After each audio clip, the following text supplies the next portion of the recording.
I find it particularly difficult to sleep comfortably tonight. I should have been sleeping because I had a hard day. But my conscience wouldn't allow me to sleep. The standards by which I live wouldn't allow me to sleep. I am mourning the death of 4 men: Kazim Ali Jr., Yusuf Henry, Faisal Kurban, Rishi Nagasa. And I give God thanks that Christopher Budram made it out alive. How could the chairman of Paria, the CEO, and the workers of Paria sleep when persons who were about the business of the company, who made it their duty to show up for work and to carry out their duties, died in pursuit of their duties? How could anyone sleep? One thing, death is always untimely. And another thing, it doesn't matter how many persons died or have died, you could never get used to that. Could anything have been done to save these persons? What was the risk assessment done prior to these workers going into that 36 inches tank, that 3 feet tank, that could barely hold their body, or pipeline? What was the risk assessment? And what safety measures were put in place should something go wrong? What was the response time? Is there a method statement for entering and exiting such pipe? Who was actually supervising the operation? It's hard to think that someone just flicked a switch when a major operation is taking place.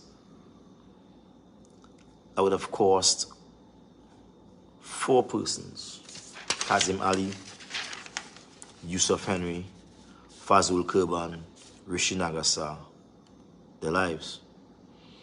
And I've learned that Christopher Budram made it out because his son insisted, against the wishes of those who were responsible for the work, against the wishes of the management, that he must seek his father's life.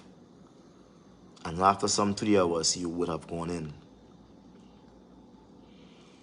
It's very troubling to me that human life, in particular the life of workers, are not taken seriously in this country. I used to work at WASA. I use that word quite carefully. I used to work at WASA. I recall at WASA some years ago, while one expert craftsman was was repairing a damaged pipeline, someone put on the pipe or the turn cork because the pipe was off when they fixed the line. And while he was in the hole, someone turned on the pipe and the man died immediately. The water ruptured the pipeline and slammed the man in his chest and he died. How many times worker die in accident? I have been a great proponent for health and safety in this country, shutting down buildings for many years. and demanding that the employer make the workplace safe. I wish to renew these demands.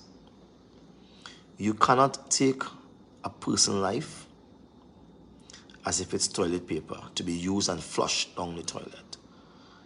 You can't take a person's life as if it was a movie. Every single life counts. And though it is not you, you must feel the pain.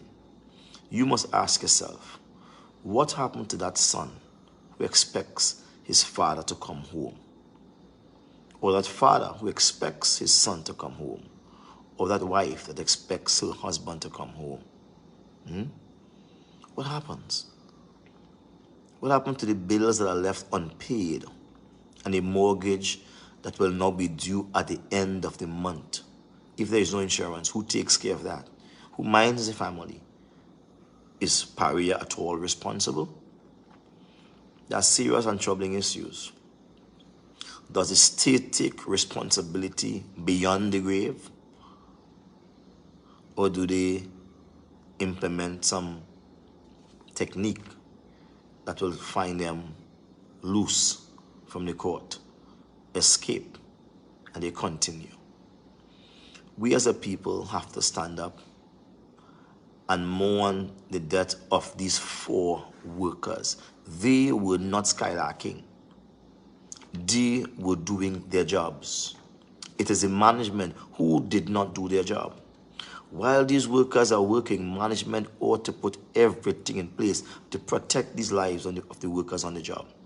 In the Health and Safety Act, Section 6, it says it shall be the duty of every single employer, insofar as reasonable and practicable. Should be reasonable and practicable. These guys are inside there. No one should flick on any switch. No one should even be in that switch room because the switch is off. It is the duty of every single employee. It shall be the duty of every employer, insofar as reasonable and practicable, to do 3 things. To ensure, not cocksure, not make sure, but ensure the safety, the health, and the welfare of all employees while they are at work. These were at work.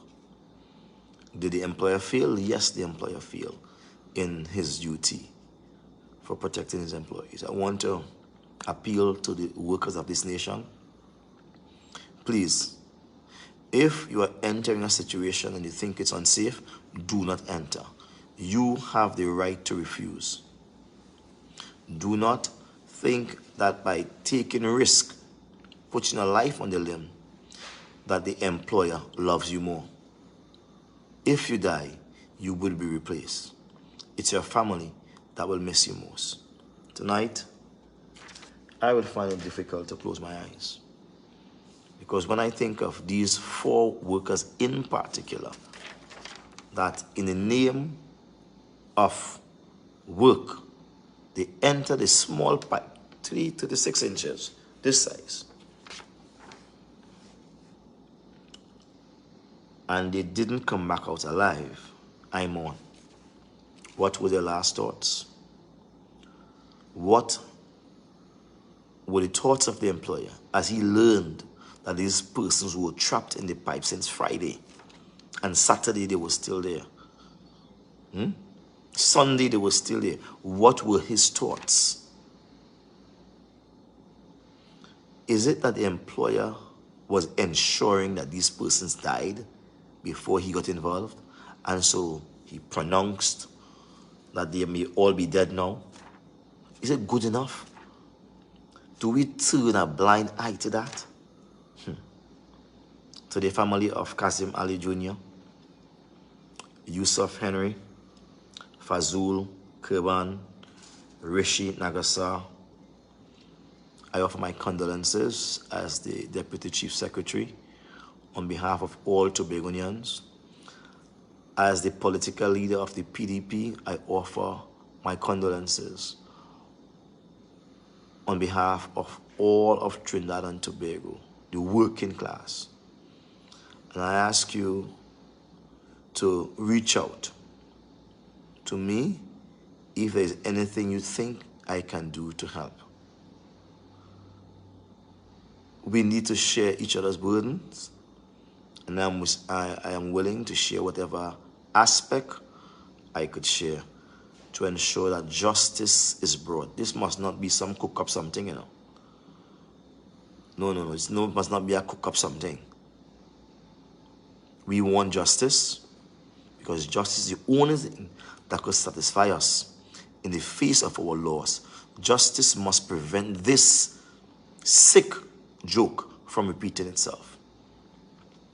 What risk assessment was done prior to these persons going into that 3-foot tube, 3-foot pipeline? What risk assessment and what safety measures were put in place to mitigate against such